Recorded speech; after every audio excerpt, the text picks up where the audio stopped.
അങ്ങനെ ഇന്ന് ബാംഗ്ലൂരത്തെ മൂന്നാമത്തെ ദിവസമാണ്. കുറച്ച് നേരത്തെ എഴുന്നേറ്റ് നേരെ ഇൻസ്റ്റാഗ്രാമിലൊരു വീഡിയോ ഇങ്ങനെ ഹൈപ്പ് ചെയ്ത് കണ്ട് ക്രോക്കറി ഐറ്റംസൊക്കെ വില കുറഞ്ഞ് കിട്ടുന്നു പറഞ്ഞിട്ട് നേരെ ബാംഗ്ലൂരിൽ കഷ്ടപ്പെട്ട് ബ്ലോക്കൊക്കെ കഴിഞ്ഞ് പോയി നോക്കിയപ്പോൾ ഈ തുടക്കത്തിലുള്ള 2-3 പാത്രങ്ങൾ ഒഴിച്ച് ബാക്കി ഒന്നും അവിടെ വില കുറഞ്ഞുണ്ടായിരുന്നില്ല.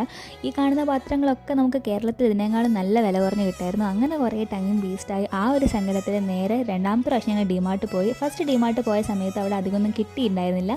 അപ്പോൾ രണ്ടാമത് പിന്നെയും ഡിമാർട്ട് പോയി. ഡിമാർട്ട് കയറിയ സമയത്ത് അവിടുത്തെ ചെക്കിംഗ് ഒക്കെ വെറൈറ്റി ആയിരുന്നു. ഞങ്ങൾ എല്ലാവരുടെ ബാഗും എടുത്തിട്ട് ഒരു വലിയ ബാഗിലിട്ട് ലോക്ക് ചെയ്തിട്ടൊക്കെയാണ് ഞങ്ങൾ അകത്ത് കയറ്റിയത്.